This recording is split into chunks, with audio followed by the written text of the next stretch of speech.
Welcome to the Italian Wine Podcast. I'm Cynthia Chaplin, and this is Voices. Every Wednesday, I will be sharing conversations with international wine industry professionals, discussing issues in diversity, equity, and inclusion through their personal experiences working in the field of wine. If you enjoy the show, please subscribe and rate our show wherever you get your pods. Hello, everybody, and welcome to Voices. This is Cynthia Chaplin, and today I am very happy to welcome Dr. Akilah Cadet to Voices. She's the founder of Change Cadet in Oakland, California, as well as a founder of the Diversity in Wine Forum. And she holds a whole bunch of advanced degrees in health sciences and public health and health leadership. But at Change Cadet, she's providing people and companies with services that support anti-racism and diversity, inclusion, equity, and offering workshops, coaching, advisory services to help companies create more diverse and more inclusive teams. My favorite thing about Akilah is she describes herself as amazing, and I totally agree with that, so we are going to find out why. So welcome to the show, Akilah. Thank you for coming. Thank you, Cynthia, for having me. I'm happy to tell you all the ways in which I'm amazing. I'm sure we all need to hear good, positive stuff. We like this. So you started out in the public health sector, obviously, and had a hugely successful career for 15 years before you started up Change Cadet in 2015. What was the catalyst for this move? So this won't be a surprise to anyone, but racism, discrimination, harassment, bullying, unfortunately, all the greatest hits that come with being a Black person, a Black woman, an educated Black woman in the workplace. And so it was kind of a series of fortunate and unfortunate events where I was in a position and I was being treated horribly. I was given a promotion and then it was taken away because of politics or lack of money or whatever it was, but I was forced to find all the seed funding for a new department. And when I received that seed funding, then the position magically wasn't available. So I was manipulated and used. That turned into bullying, discrimination, and harassment. And going to work every day was PTSD. But I didn't have time to find another job because I was working full time and doing my doctoral program full time. My program was 4 to 7 years, and I did it in 3 because even though I have lots of degrees, I do not like school at all. I cannot stand school. But I also understood the importance of education, being a Black person in different workplace settings. Yeah, I get that. And also it gives you like a serious set of credentials. People cannot deny that you have PhD. They cannot, and particularly I was in and out of clinics and hospitals and healthcare spaces. So having that was definitely helpful. And I got it at 33. But once I graduated, a month later, I was diagnosed with major depressive disorder just because of what I was experiencing in the workplace. And I had this aha moment, like, wait, what? We spend so much time, we spend more time at work than we do in our lives. And it's important that we're supported in that space and can be ourselves in that space and not feel like we have to fit into boxes. So I ended up finding another job. It was a doctoral level position job. Felt like I had arrived, the big salary, power suits, top floor, views of the city, like doing it. Like I was like, okay, I've done it. But in a one-on-one meeting, I was with my boss, a white male, older, probably about his 60s. And he looked at me and said, I didn't think you were that smart when I interviewed you, but you are smart. Oh my God, that sucks. What did you say? I said, well, I have like 15 years of experience and I know how to do this work. And I come from an organization 3 times the size. So I'm curious as to why you said that. And he said, oh, I guess that's offensive. I'm sorry. I guess. Wow. I guess. And I said, okay, well, it was. And I'm going to need some time. That was hurtful to rebuild my trust with you. And so the way he wanted to rebuild trust was firing me the next week. Oh, nice. Okay. Well, that solved his problems. The thing I'm finding really ironic here is that this was in the public health sector. Am I right? Yeah, that was in a health setting. So, the politics of healthcare. So it was a health system. So, not as save the world vibe. Ironic that he damaged your health is a bit ironic, and that's just horrendous. So it was after this when you had to handle the fallout from that. Yeah, well, I started Change Cadet as a side hustle in the previous job I was telling you about, where I didn't feel valued or appreciated. So I'm like, will people pay me as a pretend doc as I was finishing up school? And the answer was yes. And so I took this moment because, major depressive disorder diagnosis, and I'm noticing this pattern of it happening into these traditional 9 to 5 spaces. And as I looked back in my career, I was like, oh, wait, that happened. That was bad. That was a form of racism. That was sexism. That was an ism or phobia, bias, whatever it was that was going against me. And so I was doing all this stuff in places where people really didn't want me to be there. And it was affecting my overall health and well-being. And so I decided, I'm like, okay, maybe this is the time I take a chance on myself. And maybe, you know what? There's other people, there's other women, disabled people, LGBTQ plus, other people of color that experience the same thing. So what could I do to fix that? And I've been fixing it for 7 years. Wow, that's incredible. I like the taking a chance on yourself, even though that you had a depressive disorder at the time. You still had the gumption and were undaunted. I'm also really fascinated with this concept of isms. Now I'm a white woman from middle class America. I've been living in Europe for 35 years, so I have absolutely no concept of anything other than misogynistic problems, which happens a lot in the wine industry, but that's a whole nother rabbit hole. What? Are you kidding? This is news.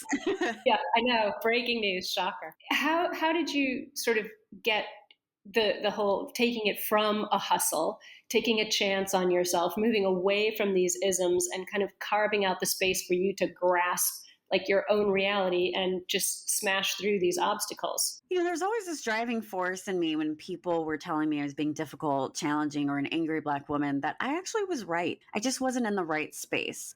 So I was focused on creating the right space for me. And by doing that, it was helping other people also find their rights and be in the right space. Right. And so that was really the precipice to get me into this position of problem solving. The funny thing is I always think back and it's like, I'm on a Forbes list. I've been in Forbes several times. I've been in lots of different magazines. I'm an international expert. And so I actually was right. So when I think about it, it was just other folks. And so I use that as the thread and momentum with how we go in to solve problems. So what we do is twofold. We dismantle white supremacy, but we also create cultures of belonging. And when you create a culture of belonging, you are dismantling white supremacy or white dominant culture, because othering happens for folks who aren't part of the dominant group. And so I use my storytelling, I use my own personal experience along with that journey to help leaders who may look like me, leaders who don't look like me, realize they have a lot of power and privilege to create healthier, happier workplaces that celebrate innovation, diversity, inclusion, belonging, anti-racism, all the things that are needed for people to thrive and be their best selves. The funny thing is that being fired sucked. I'd never been fired before. Don't recommend it. No, definitely not. Definitely don't, and a lawsuit later, it was fine. But I was in a position where I was fired for being myself. I didn't want to fit in the box anymore.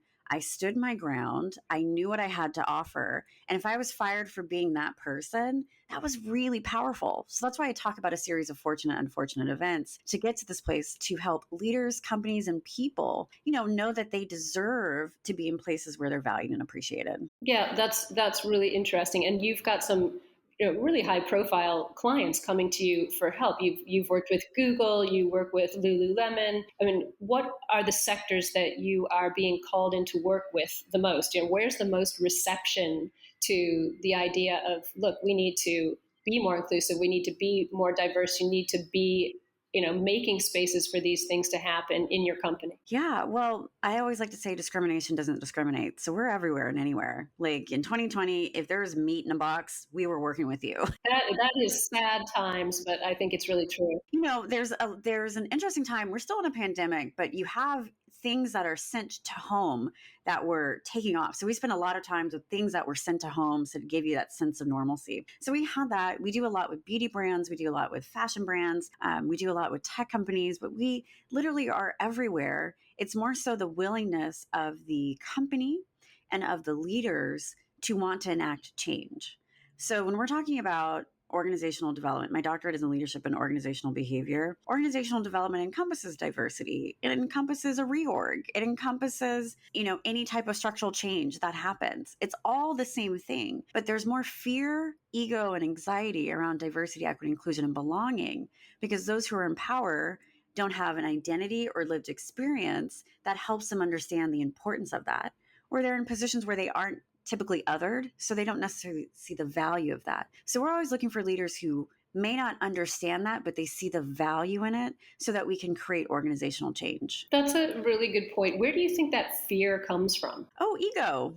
As leaders, we're told we're always great. We're the best, the best, the best, superior, supreme. We're opposite. We're amazing people. We can do no wrong. We know solutions to everything. We know how to fix and solve problems. And so when you're presented with something as having a difficult conversation around someone saying something that was perhaps homophobic or xenophobic, then it's like, oh, hey, there was no MBA for that. Yeah, good. That is so true. That's so true. Yeah, conversation or coaching for that. So I'm just going to avoid it. And because they have the power and privilege to avoid it, it doesn't affect them, but it does affect the person who was harmed in that case. And now that person doesn't want to be there. Then you have retention issues. This is fascinating. I mean, we've all been watching news and discussions lately, most recently among the merchant marines about women's claims of being harassed and worse, raped and things being dismissed by the all male sort of regime above them. You have this great saying that I really like: be uncomfortable, do the work. How do you explain to our listeners what you mean by that? Because there's obviously a lot of work that is getting done, but there's still so much work that needs to be done. And I think people need to understand, first of all, that there's work to be done. As you said, put aside your ego and actually see the fact that there is a problem. Yeah. So I always say, the goal is to be comfortable being uncomfortable, right? To do the work. You want to be comfortable being uncomfortable. And the reason for that is if you're in a place of comfort, you're not creating change. If you're in a place of comfort, you're not thinking about folks who are othered. If you're in a place of comfort, you are benefiting from the privilege of white dominant culture, white supremacy, and everything's fine and great. But the reality of the situation is if someone wants to enact change as an ally, accomplice, someone who's anti-racist, they have to lean into that discomfort. And here's why. I am uncomfortable all the time. As a Black woman, I am uncomfortable all the time. I'm uncomfortable right now, but I'm comfortable being uncomfortable. And that's because as soon as I entered in white spaces, then I had to learn how to navigate being the lonely one of few or only in spaces. And that started in preschool. I was privileged enough to have a middle class upbringing, so preschool was predominantly white. The other Black person was my twin sister. Wow. And so I had to learn how to navigate that. That continued K through 12, that continued in college, continued right now, running a business. I experience that all the time. And so because that's something we do, I have to learn how to acclimate. I have to learn how to be part of white dominant culture in order to get what we all should get, which is opportunity, success, growth, education, healthcare, the list goes on and on, wealth, and so forth. And so it's really saying, hey, I'm already doing it. So if you really want to make change, you also have to do the same thing too, to lean into that discomfort. Sometimes it looks like apologizing, and not understanding why you're apologizing, but it's reciprocal. Yeah, I mean, that's so interesting to hear you say that so openly. I mean, now I'm uncomfortable, which is really good, because it's important to me to have these conversations and to have our listeners hear them, where I can listen to what you say. I'll never experience what you have, but understanding that, sort of low hum of constant discomfort is something that's a really interesting concept. And I don't think people talk about that as much as they should. So thank you for being as open about that as you are. It's helpful just in the discussion, really. Yeah, I mean, I'm part of Honoree Institute, which I love being part of. And the last time we actually gathered in person was Bordeaux. In 2019. The last time any of us saw anybody was in 2019. Any of us saw any? I know. It was supposed to be in South Africa this year, but the variant said no. That's not going to happen. But there were only 2 Black people at that event, that gathering. These are world leaders and experts in the wine industry. And I'm representing diversity. And it's shocking. Yeah, but that's with change. I mean, they're doing a great job with a focus on diversity. I'm not taking that away at all. There's a whole pillar and area on diversity, but that just speaks to the volume of the wine industry. You're absolutely right. And the heavy lift that needs to happen. Yeah, it's putting me in a position, just even thinking about that experience and being comfortable, being uncomfortable. Everyone wanted to know why I was there. Why are you there? And that wasn't a question for other folks because it's the norm to see a lot of white people. So I had to constantly explain why I was there. That's just shocking to me that you have to constantly earn your right to be somewhere that you have a complete right to be in anyway. The fact that you're there is doing a good job. I mean, in 2021, you were, as you said, you were honored by Forbes as part of their next 1,000 list, and you were named one of Staffing Industry Analysts' top influencers in the DEI arena. So this is this is serious, important work that's being done all over the world. Some places better than others. I think the US is doing quite a lot of work on this right now. Italy, I can tell you for a fact, is not. But what's a normal work week like for you? You know, what do you do in the space of a week?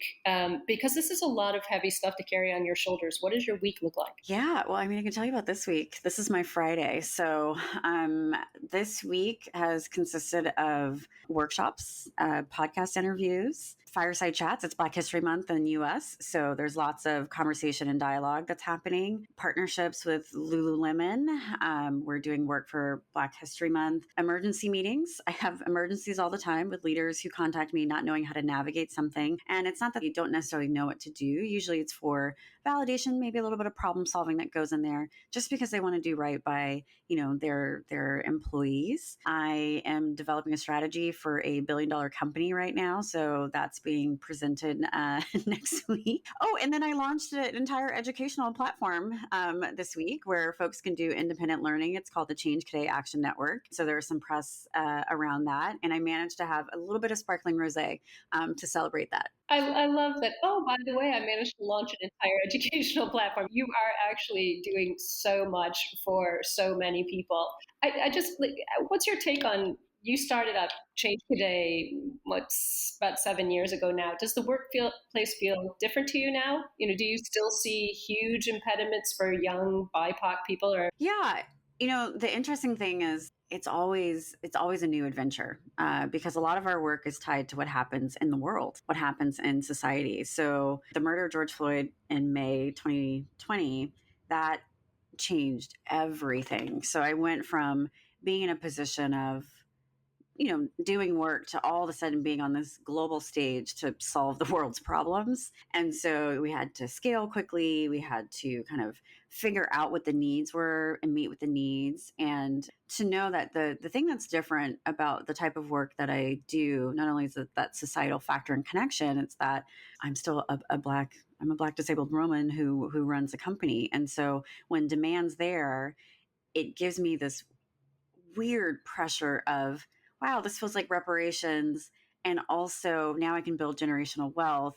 And so I have been working tirelessly for over 2 years to meet the demand to put myself and my employees in a better financial position, to be in a place to reap the benefits of being part of white dominant culture. And then when it comes to BIPOC people, Black, Indigenous people of color, which is more of a US term, and you still hear, people of color in other countries, which is totally fine, is that they are in a position where there's still this feeling of social justice and reckoning and awareness and need for change, where they're using their voices more. And it's adding to the great resignation too that we're seeing as well, because it's like, this company really doesn't care about me, or this company doesn't care about the people I care about. And so I'm going to go do my own thing, or I'm going to go to another place, where that's happening. And so it's great to still have this momentum of accountability and this momentum of change. And I hope it continues, as long as it can. It probably will in the US when midterms happen. And again, it'll happen again with the election. But it's a really beautiful thing to see. let's cross our fingers right here and now. Absolutely. Yeah. You brought up 2020, and you took on a lot more in 2020 in light of the George Floyd murder. You took another step and you founded Diversity in Wine Forum with Miriam Ahmed and Elaine Shuken Brown. Can you tell us a little bit about the ethos behind the forum and what the goals are for the future? Miriam and Elaine founded the Diversity in Wine Leadership Forum, and I came and joined last year to help with content development and facilitate the workshops that we put together. And then, as you know, Elaine's doing lots of things now over at Chances. So they asked me to step in, and I cannot fill Elaine's shoes at all, but I'm happy to keep that tradition going. So what Miriam and I are doing are creating change in the wine industry by providing content, by providing workshops, providing gatherings for folks to, within their capacity, their power and privilege, to slowly chip away at the barriers that are there for true diversity, equity, inclusion in the wine industry. Really talking about representation, moving past pipeline. Like pipeline is always, that's not the issue. It's really the retention, opportunity, and removing bias that is so prevalent in the wine industry, so that it moves past around away from families and nepotism and the white guy to women, LGBTQ plus, disabled, and BIPOC people, and really having a highlight on Indigenous people and Black people and Latine people as well. That is such a good point. We've had this conversation in the U.S. particularly, but it has gone global to a certain extent, not as big as it could be, around race and equity and justice. How do we keep this conversation sort of relevant and vibrant? Why is it that the wine industry in particular really needs this kind of scrutiny and action right now? What do you think it is about our industry that has prevented it from being more inclusive before now? Power and privilege, right? So when we think about the wine industry, we're thinking about wine, sparkling wine, champagne. We're thinking about privilege. We're thinking about luxury. We're thinking about the best. We're thinking about these experiences that are viewed as only for certain types of people who have access to that space. And it's taking away from the reality of the situation that, one, millennials and centennials have a lot of money and they like to spend it on wine. And that's because LeBron James is posting his favorite wine. And they also want to do that too. They also have a palate. They also have interest. And they also have access to more money and spaces where they can do something that is a little bit more pricey or something that is a delicious $15, $20 bottle of wine, right? And so when you have that, there's this fear of, but this was for us. And are they deserving of that? So you have to think about this idea of luxury and the best. The best is part of white dominant culture. It's white supremacist thinking of the best is only for white people or people who have proximity to that type of power.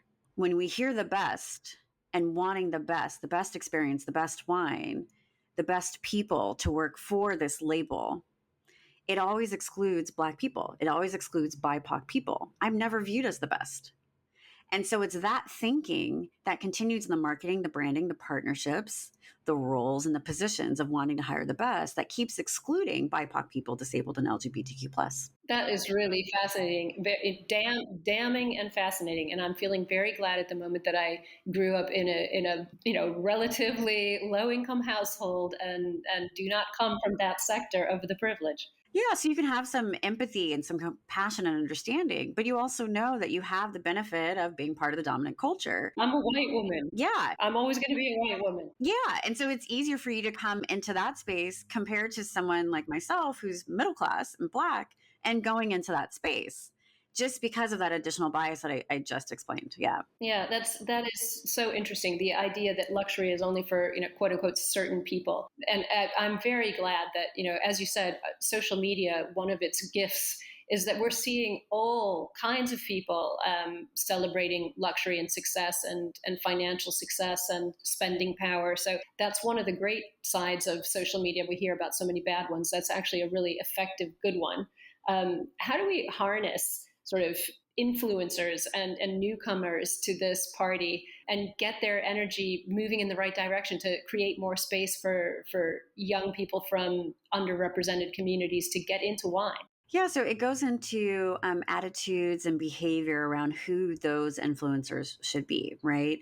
We see lots of BIPOC influencers that are out there, but they're not getting the same opportunities as others because they're viewed as not having the right credentials, or they do have the right certifications and they're still overlooked, right? And so it's really checking bias and checking privilege to think differently about who those partners are with. The other part is realizing that we have a real diverse consumer in the wine industry. It's not just white people who are drinking wine. We have lots of people of color who drink wine as well. So it's the understanding of that and getting out of the notion that it's just sweet wines, right? Getting out of the notion that it is, maybe just champagne, that there's a palate that's there. And so it's leaning into those partnerships with influencers who already know that, right? So it's filling a void for these brands and companies so that they have more expansion and connection to the communities that they are not connecting with. It is a twofold thing where you're providing leverage and opportunity for the influencer who may not have that exposure or reach so they can create content. But it's identifying and addressing the gap that a lot of folks have in the wine industry that don't have those connections. So it's really a beautiful marriage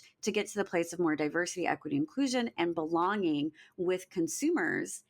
And in time, it develops another pipeline for folks who come into the business through those influencers as well. That's a really good take on it. I have a love-hate in sort of relationship with influencers, many of whom I love, many of whom not so much. But that's a very interesting way of looking at sort of how to, as you said, how to make a happy marriage there. One of the things you've also done that I really feel sort of connected with is you've put the spotlight on women supporting women. And I mean, quite honestly, sometimes women can be our worst enemies. It often occurs in male-dominated sectors like the wine industry. Women are more cutthroat amongst each other than other people would be. What are your views on how to crack this one? Yeah, so it's identifying code switching. Code switching we know as something that BIPOC people tend to do in the workplace, non-binary folks will do in the workplace. So it looks like maybe someone who has naturally curly hair, they'll straighten their hair or they'll sound a certain way or use certain language they wouldn't typically use. A non-binary person may wear something with the gender that folks feel more comfortable with so they don't have to, dress with issues. So there's this code switching that happens. But a lot of people don't realize that code switching happens for lonelies and onlys. So if it's the only Black person, it's the only woman in a role, they'll code switch to the dominant culture. So the dominant culture, typically in the wine industry, it's white men. And so they'll do things to make white men comfortable, and then it will alienate Black people. It'll alienate women, right, as a result of that. Lonelies and onlys is something I haven't really put into this conversation. That's a really interesting topic. It still happens for me too, of being lonely, one of the few, or only the only one in that room, space, department, company. It goes on. And it's really important to note that, when we talk about diversity in wine, we're still talking about white women too.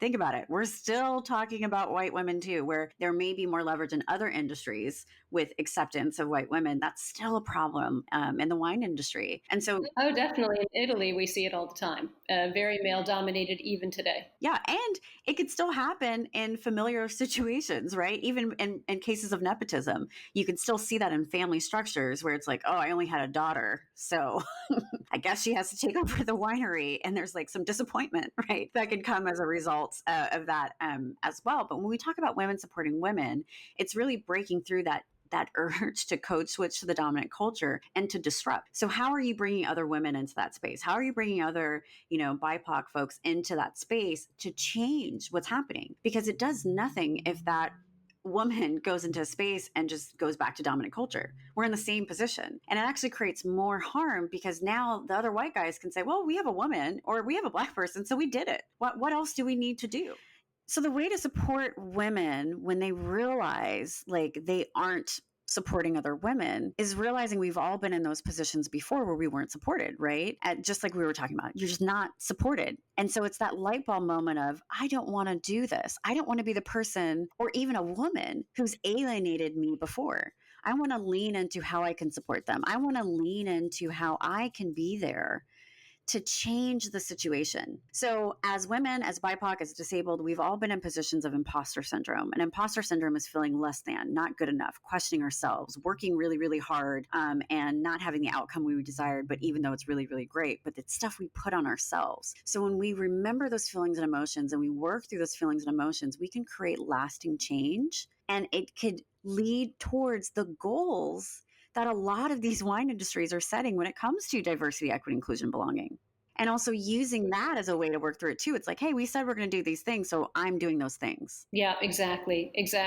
And I like the idea of sort of a measurable standard of action where you can show that actually not only have I said that I'm going to do this, but I have actually done it, and here's what I've done, and you can see it. So that's a really good point in and of itself. I've got to ask you, because I have heard you describe yourself as a non-threatening Black person. You're light-skinned, and you've already pointed out that sort of in America, anything that's white or closer to white is seen as better or best, and that's where white supremacies come from. But you've talked about this concept of privilege, and understanding where privilege functions.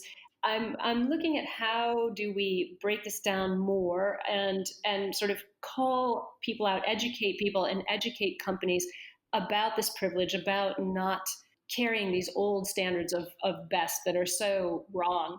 What do you do in your strategies with your companies? How do you help them to address this? Yeah. So, one, I help companies by role modeling the behavior of understanding privilege. So, as you mentioned, I do say I'm a non threatening Black woman, and that is because I do have lighter skin. I have a lighter complexion. And so people feel more comfortable around me opposed to someone else who could look exactly like me and have a deeper complexion. And so I use that as an advantage. I use that because that's privilege that I have. All these degrees, privilege that I have.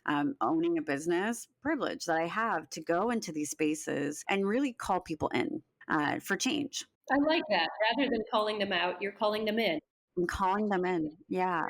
Yeah, calling them in. So let's talk about that. So calling out is cancel culture. We see that a lot. And there are for sure people who need to be canceled. That happens for sure. There's one that starts with a T and ends with a P that should always be canceled, but here in the US, right? But when we say we're calling someone out or cancel culture, it's saying you suck. Period. That's it. When we're calling someone in, it's like, that sucked. And here's why. For me as a Black woman in the wine industry, our data is showing X, Y, and Z. You're calling someone into action and accountability. You're calling someone in to learn and unlearn. So when they move forward, they can move in more of a productive way. Because when we talk about privilege, the beautiful thing about privilege for those who have more of it, again, part of white dominant culture, white supremacist culture. And when I'm saying white dominant culture, white supremacist culture, I'm not saying people are racist. They can be. But what I'm saying is that they have that additional privilege and benefit of not knowing things. People who have more privilege don't know what they don't know. And that's the product and design of white supremacist, white dominant culture, to not know things. And so we have to give people the opportunity to understand and learn things so they know it. So then moving forward, they have a choice. They have a choice to be inclusive, diverse, anti-racist, or they have a choice to be homophobic, xenophobic, and racist. But we have to give them the tools to do that. Yeah, and recognizing that they have a choice rather than not even understanding there's a choice to be made is really, that's something that's pretty fundamental to making this go right in the future. Yeah. And so we role model that behavior with our strategies. And one of our main strategies is, how do you act? How do you act as a company? How do you act as a leader? How do you act with each other? And that stands for accountability, communication, and transparency. How are you holding yourself and others accountable with the policies and practices and the language that you put down for how you're going to work together with your diversity strategy, your values of the company? How are you communicating change? How are you communicating you don't know something? How are you apologizing in that communication? And then how are you being transparent with saying, like, I don't know, I'm going to need to hire a diversity consultant. I'm going to need to ask for help in this situation. I'm going to need to take some time to get back to you about whatever it is. And yes, it could mean diversity, but also for work in general. Like, we may be able to do it next quarter, or come back to me next quarter and we can figure out what we can do. All of that is important for creating change, role modeling the behavior that's needed for creating workplaces of belonging. That's really great. And it seems to be being effective for the companies you're working with. I want to just sort of cycle back for a minute. You touched on this idea of being an ally and being an accomplice, and the difference between those two things, which I personally find really fascinating, and not something that most people of privilege ever consider, among many other things that you've brought up today. What do these two things mean to you, allyship and an accomplice? How can people gauge where they sit in that framework? Yeah. So an ally is someone who's learning how to use their privilege. They're realizing it's a roadmap to speak up, immerse themselves in the community group person they want to advocate for. They're learning how to do the work, which is important. But allyship allows for comfort. And that comfort is where there's pause. And that comfort goes back into white dominant culture. That comfort goes back into not wanting to be comfortable being uncomfortable. So, for example, in the US, we have Columbus Day, but now it's also Indigenous Peoples Day. And allies, like, listen, I'm Italian American. Columbus is my jam. We do a little parade, we have a dinner. And I'm never going to say it's an Indigenous Peoples Day. And that's an ally. right? An accomplice is like, okay, I'm Italian American, but I'm realizing there's a whole bunch of genocide. There's a lot of negative stuff that goes along with Columbus Day. Also, you can't celebrate the oppressed with the oppressor. That makes no sense whatsoever. So it's Indigenous Peoples Day for me. And I'm going to donate to an Indigenous organization. Right, I get it. That's very interesting. And we're seeing a bit of that in Europe, going back against slavery, going back against other things. Not as much as in the States, but I think the States in this particular instance is leading by a good example. Not always the case, but this time it is. That's very interesting. How being an accomplice, is very different from being an ally. And it wasn't really something I'd ever thought about before I heard you talk about it. Yeah, I mean, an accomplice is someone who brushes their teeth, they put on their deodorant, they check their bias and privilege every single day. Like it's that routine for them. Are my thoughts creating bias? Am I thinking a certain way about that person? Am I going to lean into being comfortable, being uncomfortable to say something? So for folks who are still like, okay, but I feel like I'm a really good ally. All right, well, I'm going to push you to move to being an accomplice by talking about a beanbag chair. So if you think about white supremacy, so the benefit of white supremacy, white dominant culture, you have all the things you need to thrive and be your best self. That's literally what it is. It's to set you up for success, minimizing barriers. If you think about white supremacy as a beanbag chair, and a white person sits in that beanbag chair, it's very comfortable, but it's also hard to get out of. If you think about a person in the white supremacy beanbag chair and they have some popcorn with their favorite pairings and they're watching their favorite movie, living their best life, that's white supremacy. But if that white person in the white supremacy beanbag chair looks to the left, they'll see me, a Black disabled woman, on the floor because I was told I wasn't good enough for the beanbag chair, for the construct, the benefits, success of white supremacy and white dominant culture.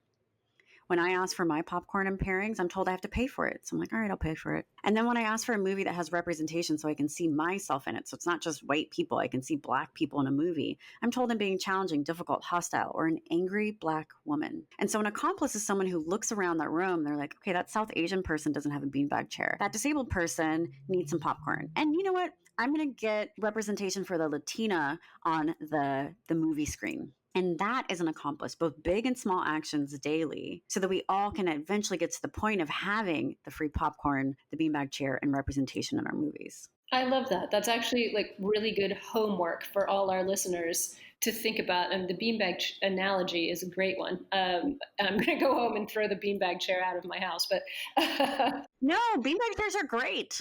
Now people know how old I am because I do love beanbag chairs.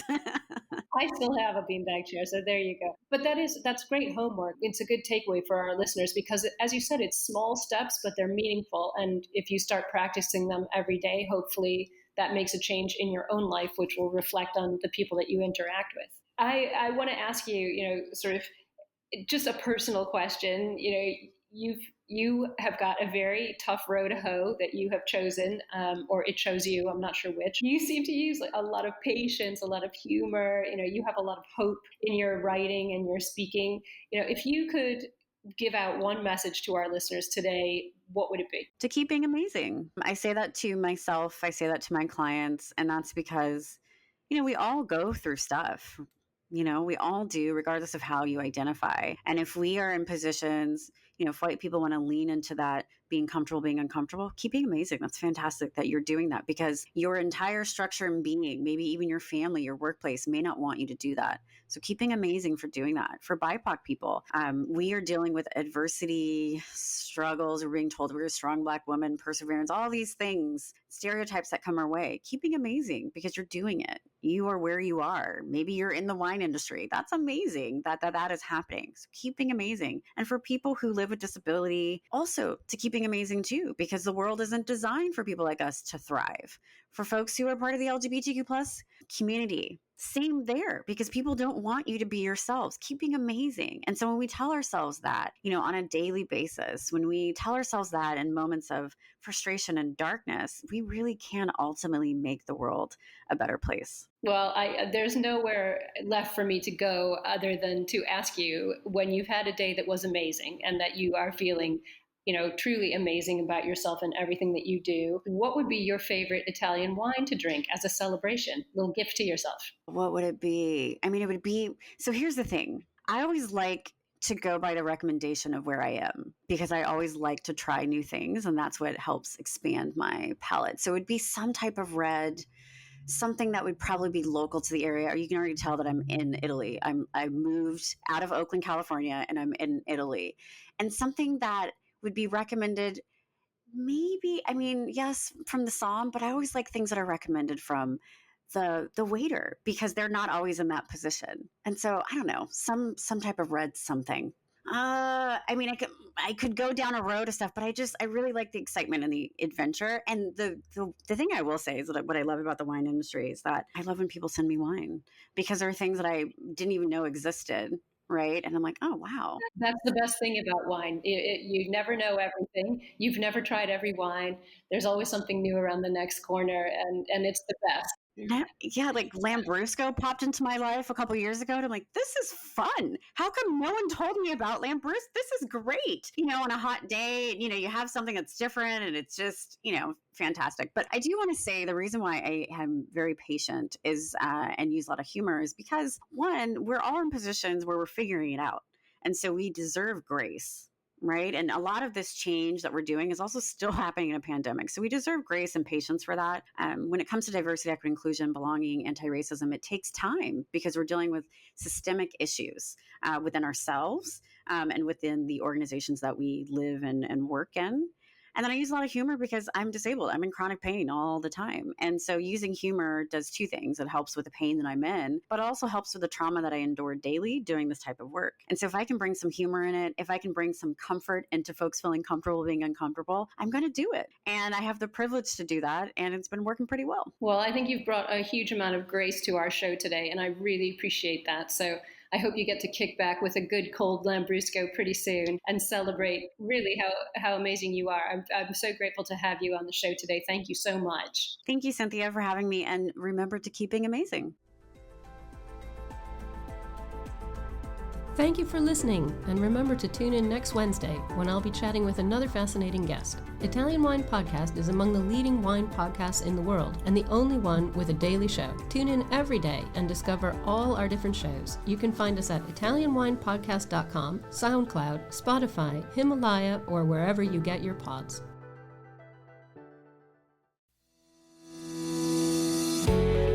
Hi guys, I'm Joy Livingston and I am the producer of the Italian Wine Podcast. Thank you for listening. We are the only wine podcast that has been doing a daily show since the pandemic began. This is a labor of love and we are committed to bringing you free content every day. Of course, this takes time and effort, not to mention the cost of equipment, production, and editing. We would be grateful for your donations, suggestions, requests, and ideas. For more information on how to get in touch, go to ItalianWinePodcast.com.